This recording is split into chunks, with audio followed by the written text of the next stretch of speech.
إن الحمد لله نحمده ونستعينه ونستغفره ونعوذ بالله من شرور أنفسنا ومن سيئات أعمالنا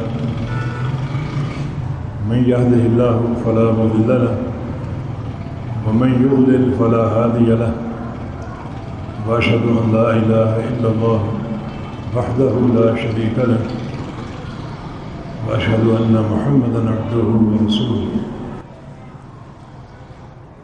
يا أيها الذين آمنوا اتقوا الله حق تقاته ولا تموتن إلا وأنتم مسلمون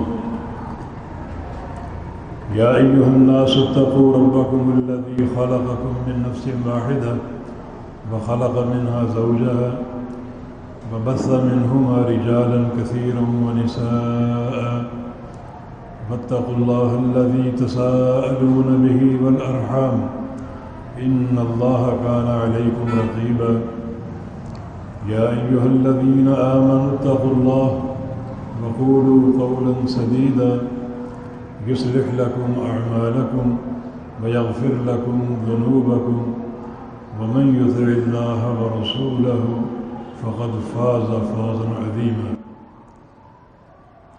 أما بعد فإن أحسن الكلام كلام الله وأحسن الهدي هدي محمد صلى الله تعالى عليه وسلم وشر الأمور محدثاتها وكل محدثة بدعة وكل بدعة ضلالة وكل ضلالة في النار من يطع الله ورسوله فقد رشد واهتدى ومن يعص الله ورسوله فقد ضل وغوى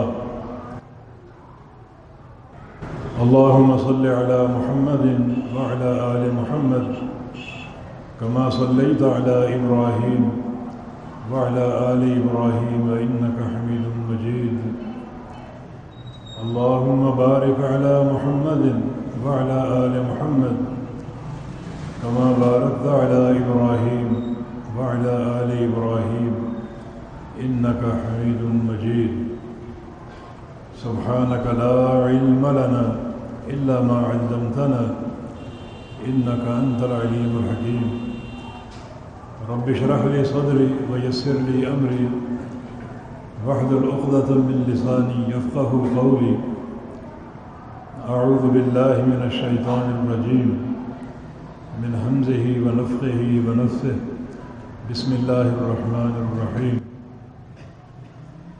فليحذر الذين يخالفون عن أمره أن تصيبهم فتنة أو يصيبهم عذاب أليم آج حسب وعدہ سیدنا ابو ذر غفاری رضی اللہ تعالی عنہ کی حدیث آپ کے سامنے پیش کرنی تھی، مگر بہت سے دوستوں کا ایک سوال ہے اور اس سوال کا جواب دینے پر ان کا اصرار بھی ہے کہ جو سوشل میڈیا پر ایک تقسیم اور تفریق نظر آ رہی ہے حسینی اہل حدیث اور یزیدی اہل حدیث، اس حوالے سے کیا تعلیق ہے آپ کی اور کیا کہنا چاہیں گے؟ یہ بات ایک عرصے سے چل رہی ہے اور میں نے عمداً اس پر کوئی اظہار خیال نہیں کیا، کیونکہ تقسیم اور تفریق کی اس بات کے بارے میں رسول اللہ صلی اللہ علیہ وسلم کا ارشاد ہے ما بال دعوی الجاہلیہ، کہ یہ تو جاہلیت کی پکاریں ہیں، اور فرمایا کہ دعوها فإنها منتنہ، ان باتوں کو چھوڑ دو، یہ انتہائی بدبودار ہیں۔ اور یہ بات آپ نے غزوہ بنی مصطلق کے موقع پر فرمائی تھی، جب ایک مہاجر نوجوان نے ایک انصاری نوجوان کو ایک ضرب لگا دی یا مکہ رسید کر دیا، جس پر اس انصاری نوجوان نے پکارا یا ذا الانصار، اے انصاریو آؤ میری مدد کرو، اور مہاجر نوجوان نے پکارا یا ذا المہاجرین، اے مہاجرین اور میری مدد کرو۔ اب یہ انصار اور مہاجر یا مہاجرین وہ القاب ہیں جو بڑے بابرکت ہیں۔ اللہ تعالیٰ نے خود یہ لقب ان دونوں جماعتوں کو عطا فرمائی۔ جن لوگوں نے مکہ سے مدینہ ہجرت کی اور یہ مقدس عمل انجام دیا، انہیں خود اللہ تعالیٰ نے مہاجرین کہا، اور جن لوگوں نے مدینہ منورہ میں نصرت کا حق ادا کیا اور مہاجرین کے لیے اپنے دل کو شادہ کر لیے، گھروں کے دروازے کھول دیے، تجارتوں میں شریک کر لیا، انہیں اس نصرت کے بابرکت عمل کی بنا پر انصار کا لقب دیا۔ لیکن یہی دو القاب جب اس عصبیت میں استعمال کیے گئے اور اس تقسیم اور تفریق کے لیے استعمال کیے گئے، تو رسول اللہ صلی اللہ علیہ وسلم نے ارشاد فرمایا کہ دعوها فإنها منتنہ، چھوڑ دو اس امر کو، ان باتوں کو، یہ سب انتہائی بدبودار ہیں۔ حالانکہ القاب برحق ہیں، اللہ نے عطا فرمائے ہیں، مگر ان القاب کو عصبیت کی راہ پر ڈال دینا اور ان القاب سے امت میں تقسیم یا تفریق کا شوشہ چھوڑنا سخت معیوب ہے۔ اور یہاں جو ایک تقسیم ظاہر کی جا رہی ہے، یزیدی اہل حدیث یا حسینی اہل حدیث، تو یہ ہماری خود ساختہ صفات ہیں، خود ساختہ القاب ہیں۔ اللہ تعالیٰ کی طرف سے ان القاب کے بارے میں کوئی برہان نہیں اور نہ کسی قسم کی دلیل ہے۔ تو پھر یہ جو القاب ظاہر کیے گئے، ان کی بنا پر تقسیم اور تفریق کا عمل اور زیادہ معیوب ہے۔ یعنی جو القاب اللہ نے عطا فرمائے، ان القاب پر تقسیم کا عمل معیوب قرار دیا گیا، تو جو القاب ہماری اپنی ایجاد ہیں اور خود ساختہ ہیں، اللہ تعالیٰ کی طرف سے عطا نہیں ہوئے، ان کی بنا پر امت میں اور جماعت میں تقسیم کا عمل، تفریق کا عمل انتہائی معیوب ہوگا۔ تو اس لیے اس حدیث کی روشنی میں یہ موضوع ہی بدبودار ہے، اس کو چھوڑ دو، ہم نے کبھی اس پر کوئی اظہار خیال نہیں کیا، مگر ساتھیوں کا اصرار اور تقاضا اس پر بات ہونی چاہیے، تو کچھ معروضات پیش کرنا چاہوں گا۔ امت اس وقت تک خیر پر ہے جب تک اس کا عمل 3 اصولوں پر ہو۔ نمبر 1 کتاب اللہ، نمبر 2 سنت رسول اللہ صلی اللہ علیہ وسلم، اور نمبر 3 کتاب اللہ اور سنت رسول اللہ کا فہم، سلف صالحین کا فہم۔ ایک ہاتھ میں قرآن ہو، ایک ہاتھ میں حدیث ہو، اور ان دونوں کا فہم جو ہے وہ سلف صالحین کا ہو، ان دونوں پر عمل سلف صالحین کے اقوال اور ان کی شرح کی روشنی میں ہو، یہ امت کی خیر کی اساس ہے۔ لیکن صحابہ کے دور کو رسول اللہ صلی اللہ علیہ وسلم نے سب سے افضل دور قرار دیا۔ مشہور حدیث ہے خیر الناس قرنی، کہ سب سے بہترین زمانہ میرا زمانہ، جس میں محمد مصطفیٰ صلی اللہ علیہ وسلم اور آپ کے صحابہ تھے، وہ اللہ کی وحی کے پیروکار تھے اور قرآن و حدیث کو تھامنے والے تھے۔ صحیح مسلم کے ایک حدیث میں رسول اللہ صلی اللہ علیہ وسلم کا فرمان ہے، وَإِنَّ هَذِهِ الْأُمَّةَ جُعِلَ عَافِيَتُهَا فِي أَوَّلِهَا وَإِنَّ آخِرَهَا سَيُصِيبُهَا بَلَاءٌ وَأُمُورٌ تُنْكِرُونَهَا۔ یہ جو میری امت ہے، اس کی تمام تر عافیت پہلے دور میں ہے، یعنی صحابہ کا دور، اور جو بعد کے دور ہوں گے ان میں فتنے ہوں گے اور ایسے ایسے امور ظاہر ہوں گے دین کے نام پر کہ تم اگر ان کو دیکھو تو ان کا انکار کرو۔ یہ دین کہاں سے آ گیا؟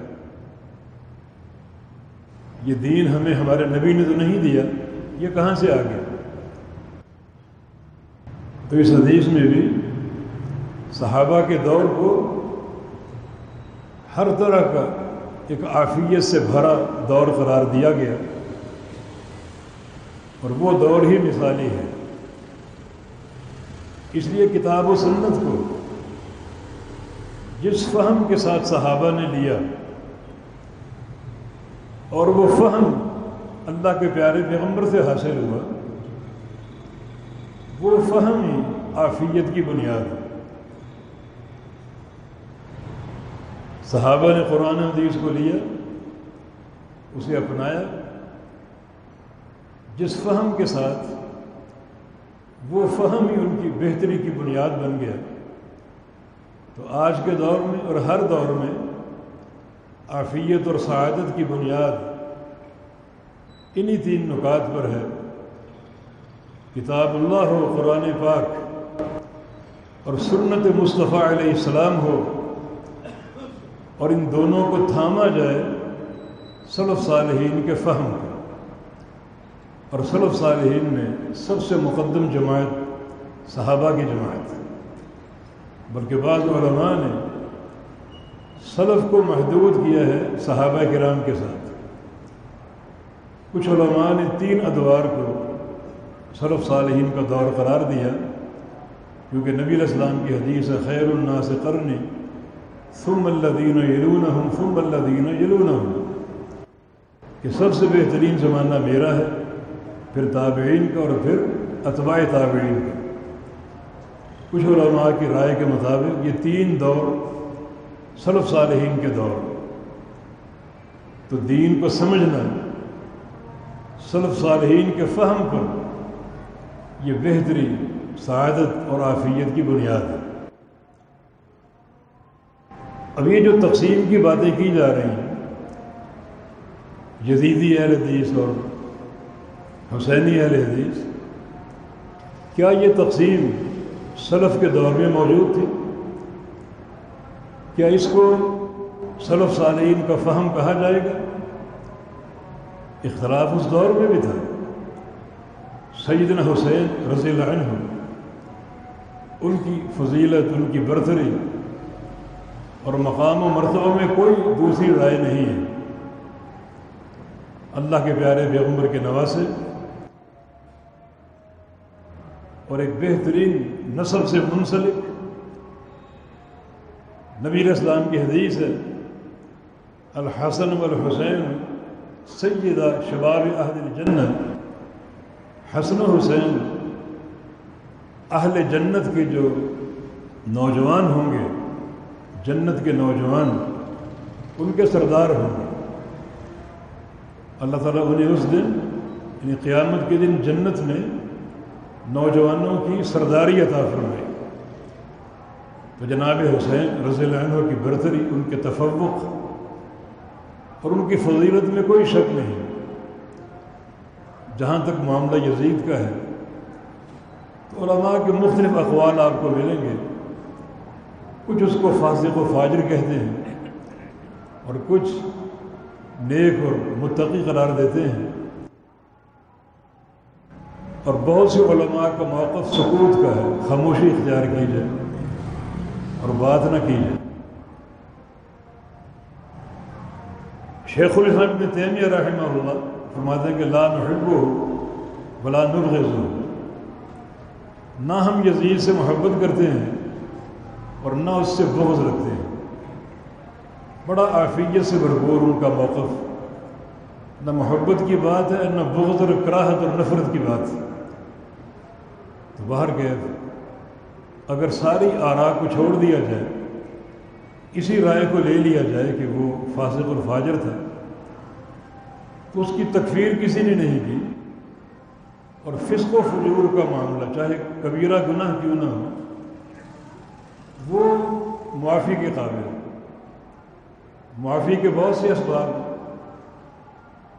بہت سے عمل ہیں جو گناہوں کا کفارہ بن جاتے ہیں، مثلا توبہ اور رجوع اور اعمال صالحہ۔ ان الحسنات یذہبن السیئات، نیک عمل بھی گناہوں پر چھا سکتے ہیں اور گناہوں کی صفائی کا ذریعہ بن سکتے ہیں۔ بلکہ ایک انسان اگر سچی توبہ کر لے اور اس توبہ پر قائم ہو جائے تو اللہ تعالیٰ اس کے گناہوں کو نیکیاں بنا دیتے ہیں۔ تو بہت سے اسباب ہیں۔ ایک انسان کا عقیدہ توحید اتنا مستحکم اور مضبوط ہو، توحید میں اس قدر صلابت ہو کہ اللہ تعالیٰ اس کے گناہوں کو نوٹ ہی نہ کرے، اس کا عقیدہ اور اس کی توحید کی قوت اور صلابت اس کے گناہوں کا کفارہ بنے۔ یا ابن آدم انک ما دعوتنی ورجوتنی لاغفرن لک الا ما کان منک ولا ابالی، حدیث قدسی ہے کہ اے ابن آدم، جب تک تو صرف مجھے پکارے اور صرف میرے ساتھ امیدیں وابستہ کرے، اس وقت تک میں بھی تجھے معاف کرتا رہوں۔ یہ ایک بندے کا اگر عقیدہ ہو صرف اللہ کو پکارنا ہے اور عملاً اللہ کو پکارتا رہے اور صرف اللہ تعالیٰ سے امیدیں وابستہ کرنی ہیں اور عملاً اس پر قائم بھی رہے، تو اللہ تعالیٰ فرماتا ہے کہ اس وقت تک میں بھی تجھے بخشتا رہوں گا، تیرے گناہ جیسے بھی ہیں، ولا ابالی، مجھے کوئی پرواہ نہیں۔ اور آگے فرمایا کہ یا ابن آدم انک لو اتیتنی بقراب الارض خطایا ثم لقیتنی لا تشرک بی شیئا لاتیتک بقرابها مغفرۃ وفضلا۔ اے آدم کے بیٹے، اگر تو زمین بھر کے گناہوں کی لے آئے اور تو نے شرک نہ کیا ہو تو میں زمین کے گناہوں کو مٹا ڈالوں گا اور گناہوں کی جگہ اپنی مغفرت اور اپنے فضل کے خزانے بھر کے تجھے عطا کر دوں گا۔ تو عقیدے کی صلابت بھی تو گناہوں کا کفارہ بن سکتی ہے۔ پھر ایک وسیلہ اور ہے گناہوں کی بخشش کا، اور وہ انسان کا خاتمہ ہے۔ ایک انسان عمر بھر گناہ کرتا رہے اور عین موت کے وقت اس سے نیکی ہو جائے تو اللہ تعالیٰ اس نیکی کو اس کے تمام گناہوں کے مٹنے کا اور ان تمام گناہوں کے بخشے جانے کا سبب بنا دیتا۔ انما الاعمال بالخواتیم، بندے کے اعمال کا دار و مدار اس کے خاتمے پر ہے۔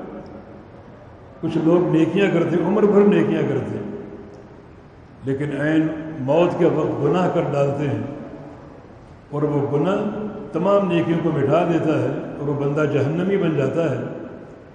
اور کچھ لوگ عمر بھر نیکیاں کرتے ہیں، گناہ کرتے ہیں، اور عین خاتمے کے وقت کوئی نیکی اللہ تعالیٰ توفیق دے دیتا ہے اور وہ نیکی سارے گناہوں کے مٹنے کا سبب بن جاتی ہے۔ یہ بھی ایک وسیلہ ہے گناہوں کی بخشش کا۔ پھر ایک انسان کا وقت اخیر کیسا آیا، ہو سکتا ہے توبہ کر لی ہو، اور توبہ کا معاملہ سری ہے خالق اور مخلوق کے مابین۔ توبہ میں ایسی کوئی شرط نہیں کہ اس کو جہارن کیا جائے، برسر عام کیا جائے، بلکہ جس قدر بندہ چھپ کر اللہ تعالیٰ کے سامنے آنسو بہائے اور توبہ کرے، رجوع الی اللہ کرے، اسی قدر وہ زیادہ قبولیت کا باعث بنتی ہے۔ پھر ایک اور وسیلہ بھی ہے، اللہ تعالیٰ موت کے وقت کسی انسان کو سختیوں میں ڈال دے، اس کی جان سختی سے نکلے، اور وہ سکرات الموت جو ہیں وہ اس کے گناہوں کا کفارہ بن جائے۔ پھر ایک اور وسیلہ بھی ہے، بندہ قبر میں ڈالا جائے، قبر اس کو دبا لے، اور وہ ضغطہ اس قدر شدید ہو کہ بندے کو تکلیف سہنی پڑے، برداشت کرنی پڑے، اور وہ قبر کا ضغطہ اور دباؤ اس کے گناہوں کا کفارہ بن جائے۔ اور اس سب سے بڑھ کر ایک اور گناہوں کی بخشش کا وسیلہ ہے اس ذات کی طرف سے جو فرماتا ہے کہ لا تقنطوا من رحمت اللہ ان اللہ یغفر الذنوب جميعا۔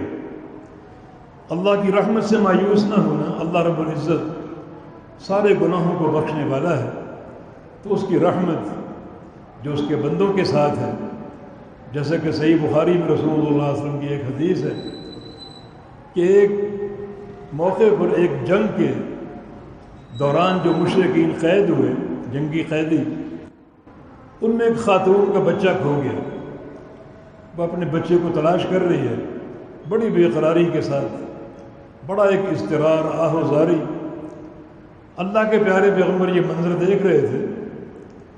ایسا کوئی منظر ہوتا تو رسول اللہ صلی اللہ علیہ وسلم اس منظر کو نصیحت اور عبرت کا باعث بنا دیتے۔ آپ نے صحابہ کو یہ منظر دکھایا، اس خاتون کا بچہ کھو گیا ہے اور ذرا اس کی ممتا کی بے قراری دیکھو۔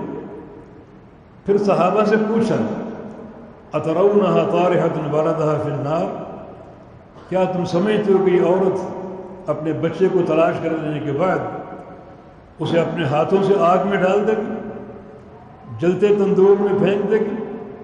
صحابہ نے کہا ناممکن۔ ذرا اس کا ایک الم اور اس کا رنج دیکھیے، اس کی پریشانی دیکھیے اور اس کی ممتا کی تڑپ دیکھیے، تو کیسے ممکن ہے بچے کو پا لینے کے بعد اس کو آگ میں ڈال دیں؟ تو رسول اللہ صلی اللہ علیہ وسلم نے ارشاد فرمایا کہ اللہ ارحم بعبادہ من ہذہ لولدہا، جو رحمت اور جو پیار اور محبت اس عورت کے دل میں اپنے بچے کے بارے میں ہے، اس سے کہیں زیادہ محبت اور رحمت اللہ تعالیٰ کو اپنے بندوں سے ہے۔ یہ بھی تو ایک وسیلہ مغفرت ہے۔ ہمیں ان میں سے کسی وسیلے کا علم نہیں ہے۔ ہم کسی بندے کو اس کے فاسق اور فاجر ہونے پر مطعون کرتے رہیں، ملعون قرار دیتے رہیں، اور وہ کسی ایک نہ ایک وسیلہ رحمت کی بنا پر بخشا جا چکا ہو، تو پھر یہ اللہ تعالیٰ کے ساتھ اعلان جنگ ہے، ایک محاذہ رائی ہے جس پر خاموشی اختیار کی جائے، سکوت اختیار کیا جائے۔ تو عرض کرنے کا مقصد یہ ہے کہ اب اسے تقسیم اور تفریق کا سبب بنا دیں۔ یہ تقسیم سلف صالحین کے دور میں تو نہیں تھی، اختلاف تھا یزید کی شخصیت کے بارے میں، کئی رائے، مگر اختلاف رائے کو امت کی تقسیم کا باعث نہیں بنایا گیا، امت کی تقسیم کا سبب قرار نہیں دیا گیا۔ تو یہ فکر سلف کی فکر نہیں ہے، یہ ایک نئی فکر ہے جو ڈالی گئی اس جماعت کو تقسیم کرنے کے لیے۔ تو یہ فہم سلف نہیں ہے، یہ آج کے دور کا فہم ہے، ایک ذاتی فہم جو ایک بڑے عیب پر منتج ہوتا ہے۔ سب سے بڑا فتنہ جو ہے وہ تقسیم اور تفریق کا فتنہ۔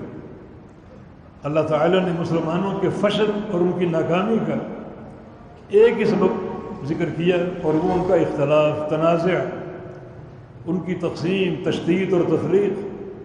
ولا تنازعوا فتفشلوا وتذهب ريحكم، کہ تم اختلاف نہ کرو، ایسا اختلاف کے اوپر قائم ہو جاؤ، اس طرح تم کمزور پڑ جاؤ گے، تمہاری ہوا اکھڑ جائے گی۔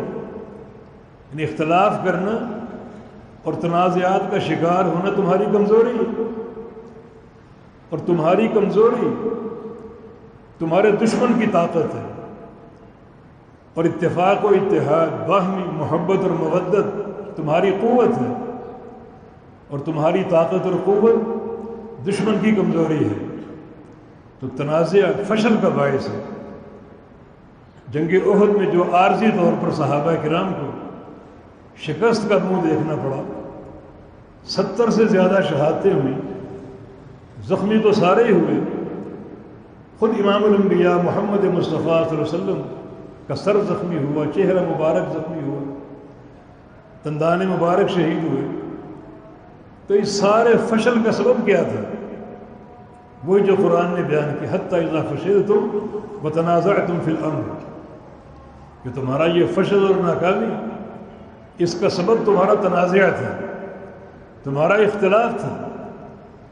تو پھر یہ تقسیم کا عمل، تشتیت اور تفریق کا عمل سب سے بڑا فتنہ جو ہمارے فشل کا سبب ہے، ناکامی کا سبب ہے۔ یعنی اس کو فتنہ نہیں کہا جائے گا، سب سے بڑا فتنہ کہا جائے گا، جو ہماری ناکامی پر منتج ہوگا اور ہماری بربادی پر منتج ہوگا۔ تو باہر کیفیت تقسیم سلف کے دور میں نہیں تھی، تو اس کو فہم سلف قرار نہیں دیا جا سکتا۔ یہ آج کے دور کا ایک فہم ہے، انتہائی بےہودہ اور ناقص، جس کو فہم کہنا بھی لفظ فہم کی توہین ہے۔ اور پھر ایک چیز اور بھی جس نے میرے پیارے پیغمبر کی تنقیص شان ظاہر ہو رہی ہے، جس میں آپ کی شان کو ایک کم کر کے پیش کیا جا رہا ہے، آپ کی شان کو گھٹایا جا رہا ہے، اور آپ کے مقابلے میں آپ کے نواسے کو بڑھایا جا رہا ہے۔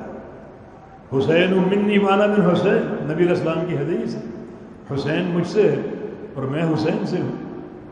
یہ حدیث ایک باہمی محبت اور باہمی تعلق کی غمازی کرتی ہے، یعنی یہ محبت کا عالم ہے کہ حسین مجھ سے اور میں حسین سے۔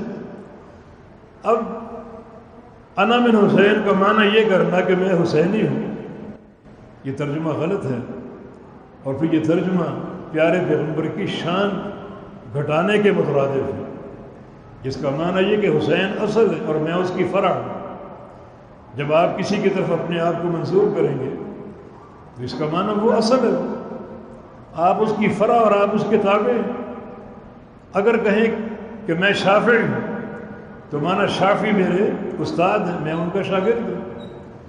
اگر کہیں کہ میں مالکی ہوں تو معنی مالک آپ کے استاد ہیں اور آپ ان کے شاگرد ہیں۔ یعنی سلف کے دور میں یہ نسبت جو تھی استادی اور شاگردی کو ظاہر کرتی تھی، یعنی فلان المالکی اے من اصحاب مالک من تلامید مالک، کہ فلاں مالکی ہے معنی امام مالک کے شاگردوں میں سے ہے، امام مالک کے ساتھیوں میں سے ہے۔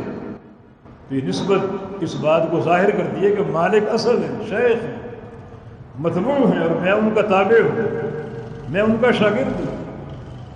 یا پھر یہ نسبت آج کے دور میں تقلید اور پیروی کو ظاہر کرتی ہے، شافعی مالکی ہونا معنی امام شافعی کے پیروکار، امام شافعی کے مقلد، مالکی ہونا امام مالک کے پیروکار، امام مالک کے مقلد۔ تو اس میں بھی مالک اور شافعی کا رتبہ زیادہ، میں تو محض ان کا پیروکار، وہ میرے استاد ہیں، میرے شیخ اور میرے معلم ہیں۔ تو یہ نسبت اللہ کے پیارے پیغمبر کی شان کو گھٹا رہی ہے۔ کسی کی طرف منسوب ہوں گے تو منسوب الیہ اعلیٰ ہوگا، آپ اس سے ادنا ہوں گے، منسوب الیہ اصل ہوگا، آپ اس کی فرع ہوں گے۔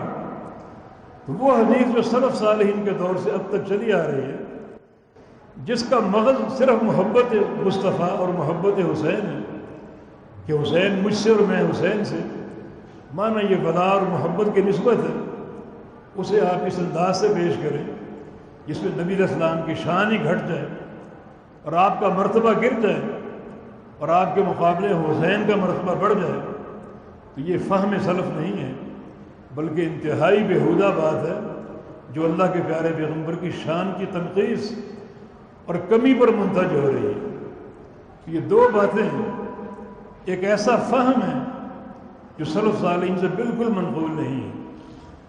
جب سے نبی علیہ السلام کا دور، پھر صحابہ، تابعین، اتباع تابعین، ائمہ محدثین کا دور، کسی عالم اور کسی محدث نے یہ فہم پیش نہیں کیا۔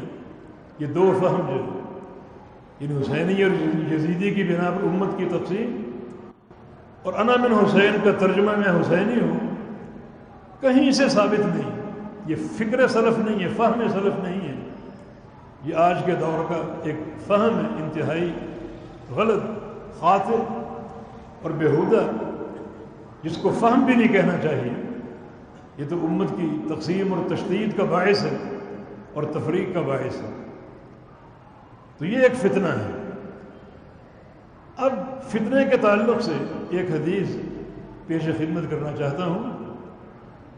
اس حدیث کی روشنی میں ان لوگوں کا کردار واضح ہوتا ہے جو اس فتنے کا ساتھ دیتے ہیں۔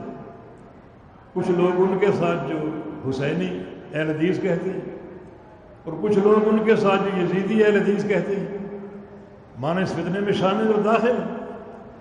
صحیح مسلم کی حدیث ہے، رسول اللہ صلی اللہ علیہ وسلم کا فرمان ہے کہ تعرض الفتن علی القلوب، کہ فتنے دلوں پر پیش کیے جائیں گے۔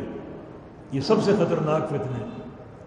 کچھ فتنے جسم پر ہوتے ہیں، بخار چڑھ گیا، شوگر ہو گئی، کوئی عارضی بیماری آ گئی، یہ جسم کی بیماری ہے۔ اور کوئی فتنہ اگر دل پر مسلط ہو، وہ دل پر یلغار کرے، تو یہ روحانی مرض ہے جو جسمانی مرض سے زیادہ شدید بھی ہے اور تکلیف دہ بھی ہے۔ وہ ہے کہ فتنے دلوں پر پیش کیے جائیں گے، دلوں پر پیش ہوں گے۔ پھر اگلی بات بڑی خوفناک ہے، ای قلب اشربها نکتت فیہ نکتۃ سوداء، جس دل نے اس فتنے کو قبول کر لیا، اس دل میں ایک سیاہ نشان لگا دیا جائے گا، اور وہ فتنے میں چونکہ موجود ہے بڑھ چڑھ کر، تو وہ سیاہی بڑھتی جائے گی۔ وَأَيُّ قَلْبٍ أَنْكَرَهَا نُكِتَتْ فِيهِ نُكْتَةٌ بَيْضَاء، اور جس دل نے اس فتنے کا انکار کر دیا، اس دل میں ایک سفید، ایک روشن نشان لگا دیا جائے گا۔ وہ دل اجلا ہو جائے گا، منور ہو جائے گا کہ اس نے فتنے کا انکار کیا۔ اب آج جو لوگ بڑھ چڑھ کر ان دو فتنوں میں ملوث ہیں اور اس کو قبول کرتے ہیں، حالانکہ تفریق کا عمل ہے، تشدید کا عمل ہے، تو وہ دل جو ان فتنوں کو قبول کر رہا ہے، وہ دل سیاہی کی طرف بڑھتے جا رہے ہیں۔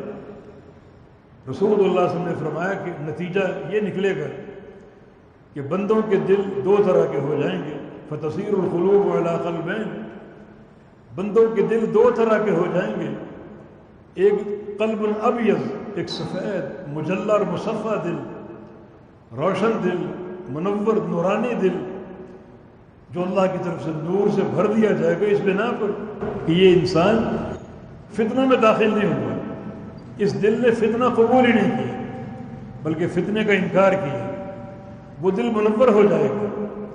اور دوسرا دل سیاہ ہو جائے گا، قلب الاسود، وہ دل سیاہ ہو جائے گا کہ اس نے فتنہ قبول کر لیا، اور فتنہ قبول کر لینا ایک بہت بڑا ایک عیب ہے، بہت بڑا جرم ہے۔ اللہ تعالیٰ اس فتنے کے قبول کرنے کی بنا پر اس دل کو سیاہ کر دے گا، حتیٰ کہ نبی علیہ السلام نے کل کوز مجفین کی مثال دی کہ وہ دل ایک الٹے پیالے کی مانند ہو جائے گا، وہ پیالہ جس کو الٹا کے رکھا جائے۔ اس کے دو معنی ہیں، ایک معنی یہ کہ چونکہ وہ دل فتنے کا مرکز بن گیا، اس نے فتنہ قبول کر لیا، اب وہ دل الٹے پیالے کی مانند ہے، جس کا معنی یہ کہ جو پیالے کے اندر کچھ موجود تھا، کوئی ایمان کے قطرے موجود تھے، کوئی علم کے قطرے موجود تھے، تو پیالے کو الٹا کرنے سارے گر گئے. جب پیالے کو الٹا رکھا جو کچھ اندر تھا سارا نکل گیا اور گر گیا اور بہہ گیا. اب وہ دل ایمان سے خالی ہے، خشیت سے خالی ہے، اللہ تعالیٰ کے خوف سے عاری اور خالی ہے، پوری طرح سیاہ ہو چکا. یہ الٹے پیالے کا ایک معنی اور تفسیر. دوسرا معنی یہ ہے کہ جب پیالے کو الٹا کے رکھا جائے تو اس میں کوئی نئی چیز داخل نہیں کر سکیں گے، کوئی پانی یا دودھ یا کوئی مشروب اس میں داخل نہیں کر سکیں گے. وہ الٹا رکھا ہوا ہے. سیدھا ہوگا تو داخل کریں گے، وہ تو الٹا پڑا ہوا، اس میں کیا داخل کر پائیں گے؟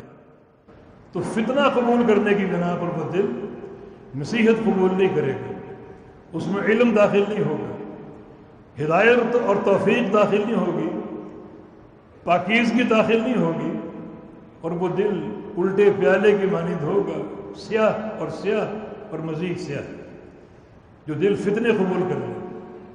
اب وہ لوگ جو بڑے شد و مت سے پیچھے پیچھے پھر رہے ہیں، کوئی اپنے آپ کو ان دعات کی بات سن کر حسینی اہل حدیث کہہ رہے اور کوئی یزیدی اہل حدیث کہہ رہے، ان کے لیے یہ حدیث ایک لمحہ فکریہ ہے کہ اس فتنے کی یلغار دل پر ہے.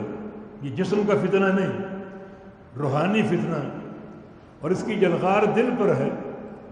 جو اس فتنے کو قبول کر گیا اس کا دل سیاہ ہو گیا، اور جو اس فتنے کا انکار کر بیٹھا اللہ کی توفیق سے وہ دل روشن ہے، مزید مجلہ اور مصفہ ہے، مزید اجلا ہے اور منور ہے. تو یہ کردار بالکل ہمارے سامنے واضح ہو گیا اس حدیث کی روشنی میں کہ فتنوں کا ساتھ دینا کس قدر خطرناک ہے اور فتنوں کو قبول کرنا کس قدر خطرناک ہے.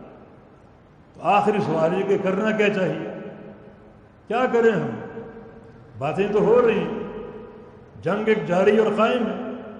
تو اس کا جواب یہ کہ وہی کریں جو اللہ چاہتا ہے. اللہ تعالیٰ کا فرمان ہے ان الذین فرقوا دینہم وکانوا شیعا لست منہم فی شیء. جن لوگوں نے اپنے دین کو بانٹا، تقسیم کیا اور خود فرقے فرقے ہو گئے، خود ان میں افتراق آ گیا، تو لست منہم فی شیء، آپ کا ان سے کوئی تعلق نہیں ہونا چاہیے. یہ فی شیء کی تنکیر اس بات کو واضح کرتی ہے کسی قسم کا کوئی تعلق نہ ہو، کسی قسم کا کوئی تعلق نہ ہو. اللہ تعالیٰ نبی کو حکم دے رہے کہ جو لوگ اس تقسیم کے عمل کے مجرم ہیں اور گروہ در گروہ امت کو بانٹنا چاہتے ہیں، فرقے بنانا چاہتے ہیں اور خود فرقوں میں تقسیم ہونا چاہتے ہیں، آپ کا ان سے کوئی تعلق نہیں ہے. اور آگے بڑی سخت بات ہے انما امرہ الی اللہ، ان کا معاملہ صرف اللہ کے سپرد ہے. یہ انما، یہ کلمہ حصر کا کلمہ ہے کہ ان کا بس ایک ہی مقام ہے کہ ان کو چھوڑ دو کہ تم اللہ کے سپرد ہو اور کچھ نہیں. ان کا معاملہ اللہ کے سپرد ہے. حصر کے صیغے کے ساتھ فرمایا ثم ینبئہم بما کانوا یفعلون، اللہ ان کو عنقریب خبر دے گا ان کے اس فعل کی اور جو انہوں نے ایک طریقہ اختیار کیا، جو ان کی حرکت ہے، جو ان کا فعل ہے، اللہ عنقریب ان کو خود ان کی خبر دے گا، خود ان سے نمٹے گا. تو یہاں دو تین باتیں جمع ہو گئیں. یہ اللہ تعالیٰ نے کیا ہدایت دی ہے کہ جو لوگ تقسیم کے عمل کے مجرم ہیں اور فرقہ فرقہ ہو گئے، امت کو تقسیم کرنا چاہتے ہیں، نمبر ایک آپ کا ان سے کوئی تعلق نہ ہو. تو ہر قسم کا تعلق ان سے توڑ دینا چاہیے. انہیں اپنے اسٹیجوں پر بلانا، انہیں ممبر پیش کرنا، انہیں مسند پیش کرنا، ان کے قریب ہونا، یہ سارے وہ تعلقات ہیں جو انتہائی معیوب ہیں، مجرمانہ تعلقات ہیں.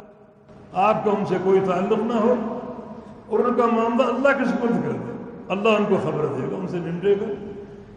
کیونکہ امت مسلمہ میں جو سب سے بڑا جرم ہے وہ امت کی تقسیم اور تفریق ہے، اور جو اس کا سبب بنتے ہیں وہ سب سے بڑے مجرم ہیں جو امت کو بانٹنا چاہتے ہیں اور امت کو گروہوں میں ڈالنا چاہتے ہیں. دیکھیے یہ تو ایک ابتدا ہو گئی. ابتدا میں کیا ہوا؟ دو فرقے بن گئے، ایک حسینی کے نام سے، ایک یزیدی کے نام سے. اب جو معاملہ آگے بڑھ سکتا ہے اور اللہ معاف کرے تو بوجھ بڑھتا جائے گا، افتراق بڑھتا جائے گا، لڑائیاں آتی جائیں گی، فرقوں سے کئی فرقے نکلیں گے، اور یہ شیطانی وہ وار ہے جو انتہائی شدید اور سخت ہوتا ہے۔ اس سے بچے گا وہی جس کو اللہ تعالیٰ بچنے کی توفیق دے۔ تو اس آیت کریمہ کی روشنی میں، اس حدیث کی روشنی میں ہمیں اپنی فکر کرنی چاہیے، ایسے لوگوں کا ساتھ دینا، یہ ان کی بات کو قبول کرنا اپنے دلوں کی سیاہی ہے، اور اللہ تعالیٰ کی اس فرمان کو آپ رد کر رہے ہیں کہ آپ کا ان سے کوئی تعلق نہیں ہونا چاہیے۔ اگر یہ تعلق رکھو گے تو اللہ کے فرمان کی مخالفت ہوگی۔ اللہ تعالیٰ کا فرمان ہے فَلْيَحْذَرِ الَّذِينَ يُخَالِفُونَ عَنْ أَمْرِهِ أَن تُصِيبَهُمْ فِتْنَةٌ وَيُصِيبَهُمْ عَذَابٌ أَلِيمٌ۔ جو اللہ اور اس کے رسول کے کسی امر کی مخالفت کرتے ہیں انہیں ڈرنا چاہیے۔ کس چیز سے؟ ان تصیبہم فتنہ، انہیں کوئی فتنہ نہ آ لے، کوئی فتنہ ان کو دبوچ لے، اور یصیبہم عذاب علیم، اور اگر دنیا میں فتنہ نہ آیا تو پھر قیامت کا دردناک عذاب تو ہے، پھر وہ بڑا شدید عذاب ہوگا، بڑا دردناک عذاب ہوگا۔ تو جو لوگ اللہ تعالیٰ اور اس کے رسول کے کسی امر کی مخالفت کرتے ہیں ان پر یہ دو اندیشے مسلط اور قائم ہیں، دنیا میں مبتلا فتنہ ہونا جس میں کوئی عافیت نہ ہوگی، اور قیامت کے دن دردناک عذاب وہ تو ہے ہی ہے۔ تو اللہ تعالیٰ کا فرمان واضح ہے، نبی علیہ السلام کی حدیث واضح ہے، اس کے باوجود بھی اگر ان کے پیچھے لگ کر اس فتنے کو ہوا دیں گے، میں نہیں جانتا وہ کون لوگ ہیں، کون اپنے آپ کو حسینی کہتا ہے، کون اپنے آپ کو یزیدی کہتا ہے، اس پر غور کر کے وقت ضائع کرنا میرے مزاج کے خلاف ہے۔ مجھے فکر اپنی جماعت کی ہے، مجھے فکر اس دین کی ہے، ان لوگوں سے کوئی سروکار نہیں ہے جو اس قسم کے نعروں کے داعی ہیں، نہ ان سے کوئی تعلق ہے، نہ ان سے کوئی علاقہ ہے، نہ ان سے کوئی ربط ہے، اور نہ اس سوچنے کا وقت ہے کہ یہ کون لوگ ہیں۔ ہمیں ان سے کوئی سروکار نہیں، نہ کوئی دلچسپی ہے، ہمیں دلچسپی اپنی جماعت سے ہے، فکر اپنی جماعت کی ہے، تو وہ کوئی بھی ہو۔ ہمیشہ کچھ لوگ تماش بین ہوتے ہیں کہ سنیں تو صحیح کیا ہو رہا ہے، یہ تماش بینی کا کردار چھوڑ دیں، تماش بینی دیکھیں، سنیں کیا باتیں ہو رہی ہیں، فلاں کیا کر رہا ہے، فلاں کیا کہتے ہیں۔ جب آپ تماش بین بنیں گے تو شیطان کا وار بڑی قوت سے آپ کو دبوچ لے گا، آپ فتنے کا شکار ہو سکتے ہیں۔ جبکہ ترفع وَإِذَا خَاطَبَهُمُ الْجَاهِلُونَ قَالُوا سَلَامًا وَالَّذِينَ مِن اللَّغْوِ مُعْرِضُونَ، لغو سے اعراض کرنا یہ عباد الرحمن کی صفت ہے، اور تماش بینی کرنا یہ عباد الرحمن کی صفات کے خلاف ہے۔ تماش بین بن کر سننے کی کوشش کریں، فلاں چینل دیکھیں اور فلاں کو سنیں کیا باتیں کر رہے ہیں، یہ شیطان کے جھانسے میں آنے کا بڑا قریبی راستہ ہے۔ اپنے اندر ایک ترفع پیدا کرو، ان لوگوں سے کوئی تعلق نہ ان کو سنا جائے، نہ ان کو دیکھا جائے، اور نہ ان کی بات کی طرف توجہ دی جائے۔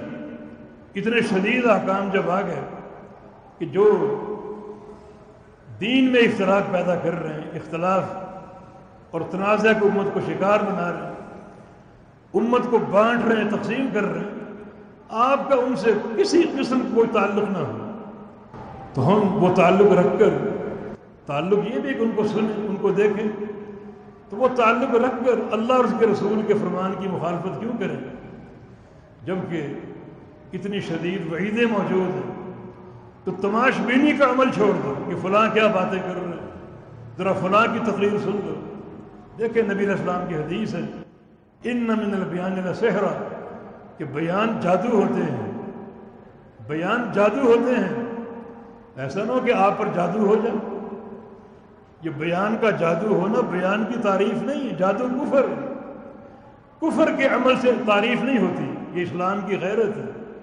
جو چیز حرام ہے اس چیز کو تعریف کا باعث قرار دینا یہ اسلام کے مزاج کے خلاف ہے، کفر سے تعریف نہیں ہوتی۔ کچھ بیان جادو ہیں جبکہ جادو کفر ہے، تو اس کا معنی یہ کہ ہر بیان کو سننے کی کوشش نہ کرو، اہل بدعت کے بیان اور اہل فتنہ کے بیان اہل افتراق کے بیان سننے کی کوشش نہ کرو، تم پر اس بیان کا جادو ہو سکتا ہے، اور یہ جادوگر اصل جادوگر سے زیادہ خطرناک ہے۔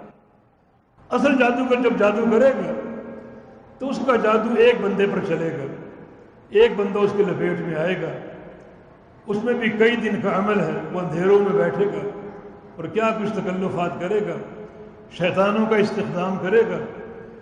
کچھ جادوگر قبرستانوں میں قبر کھود کے اندر بیٹھتے ہیں اور پھر وہ ایک عرصے کے بعد کسی بندے پر جادو کرنے میں کامیاب ہوتے ہیں، جبکہ یہ جادوگر جو بیان کے جادوگر ہیں، ان کا ایک بیان وہ گھنٹے کا ہو، آدھے گھنٹے کا ہو، 15 منٹ کا ہو، اس کے جادو کا اثر آپ پر ہو سکتا، اکیلے آپ پر نہیں، بلکہ ایک دنیا اس کو سنے گی، ہزاروں لاکھوں لوگ سنیں گے۔ تو اس جادوگر کے عمل سے ہزاروں لاکھوں لوگ متاثر ہو سکتے ہیں۔ تو یہ جادو اصل جادو سے بڑھ کر خطرناک ہے۔ اصل جادو کی تاثیر ایک بندے پر ہوتی ہے اور بیان کے جادو کی تاثیر لاکھوں اور کروڑوں پر ہو سکتی ہے۔ تو اپنے آپ کو بچاؤ، ایسے لوگوں کی باتیں ہی نہ سنو، وہ کیا باتیں کر رہے ہیں، کیا گفتگو ہو رہی ہے۔ ظاہر ہے کہ یہ ایک جماعت کی تفریق کا عمل ہے، ایک بڑی گہری سازش ہے، تو اس سے آپ کا نہ کوئی تعلق ہو، نہ کوئی رابطہ ہو، نہ ان سے کوئی محبت ہو، نہ ان کو اسٹیجوں پر دعوت ہو، نہ ان کے اشتہاروں میں نام دو، نہ ان کو اپنا ممبر پیش کرو۔ لست منہم فی شیء، آپ کا ان سے کوئی تعلق نہیں ہونا چاہیے اور کوئی ربط نہیں ہونا چاہیے، بلکہ ان کو ان کے حال پر چھوڑ دو، شاید اللہ ان کو ہدایت دے دے اور سوچنے کی توفیق اور سوچنے کا موقع دے۔ اختلافات جو ہوتے ہیں اس میں جو اصل ادب ہے، میں ایک طالب علم ہوں، ایک چیز میرے دماغ میں آتی ہے تو میں اپنے اساتذہ کے سامنے رکھوں، کبار علماء کے سامنے رکھوں کہ ان کی کیا رائے، جو ان کی رائے ہو اس کو قبول کر لوں، اس میں عافیت ہے، ادب الخلاف ہے۔ یہ بڑے علماء کے موجودگی میں بولوں ہی نہ۔ ابو موسیٰ اشعری رضی اللہ عنہ عبداللہ بن مسعود کے پاس ہے، کہا کہ میں نے مسجد میں ایک عمل دیکھا ہے جو نیا ہے، میں نے کوئی رائے نہیں دی کیونکہ آپ موجود ہیں، آپ آئیے دیکھیے اور آپ رائے دیجیے۔ یہ وہ لوگ جو اجتماعی ذکر کر رہے تھے، گٹھلیوں پر، کینکریوں پر اجتماعی ذکر، ابو موسیٰ اشعری نے کہا کہ ویسے وہ ذکر کر رہے ہیں مگر طریقہ نیا ہے، میں نے کوئی فتویٰ صادر نہیں کیا کیونکہ آپ موجود ہیں، مجھ سے بڑے عالم، تو آپ آئیے اور آپ دیکھیے اور اپنی رائے دیجیے۔ یہ ادب ہے، چھوٹے کا ادب بڑوں کی موجودگی میں۔ اچھا، چھوٹے نے بات کر دی، بڑوں نے رائے دے دی، چھوٹے اس رائے کو قبول کر لیں، یہ عافیت کا راستہ۔ اور اگر چھوٹے سمجھتے ہیں کہ بڑے کی رائے مجھے سمجھ نہیں آئی، میرے لیے قابل قبول نہیں، تو پھر دوسرا ادب یہ کہ اپنی رائے کو اپنے تک محدود رکھیں، اس کو ظاہر کر کے ممبروں اور اسٹیجوں پر امت میں فتنہ پیدا کرنے کی کوشش نہ کریں۔ ٹھیک ہے، آپ کی رائے آپ کو مبارک ہو، اپنے تک محدود رکھو اور امت کو اس فتنے کا شکار نہ بنائیں، امت کے سامنے فتنہ نہ رکھیں۔ جب بڑوں نے فیصلہ دے دیا، بزرگوں نے فیصلہ دے دیا، اگر آپ اس کو قبول نہیں کرنا چاہتے نہ کریں، جائیں، لیکن اس کو ظاہر کر کے امت میں افتراق اور انتشار اور فتنہ پیدا کرنے کی کوشش نہ کریں۔ اختلافات میں حسن ادب کے یہ وہ مسائل ہیں جن پر علماء سلف موجود تھے اور قائم تھے، اور یہی چیز اللہ تعالیٰ کے خوف اور اس کی خشیت کا باعث ہوگی۔ ہر ایسے عمل سے گریز کرو جو عمل امت میں افتراق کا باعث ہو، جو عمل جماعت کو تقسیم کر دے اور جماعت میں تفریق اور تشدید کا سبب بن جائے۔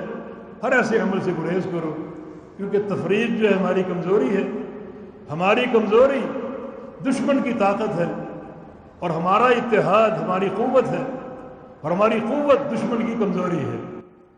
ہمیں چاہیے کہ ہم دعوت اللہ کا کام کریں اور ان خطوط پر، ان قدموں پر جن پر سلف صالحین چلے۔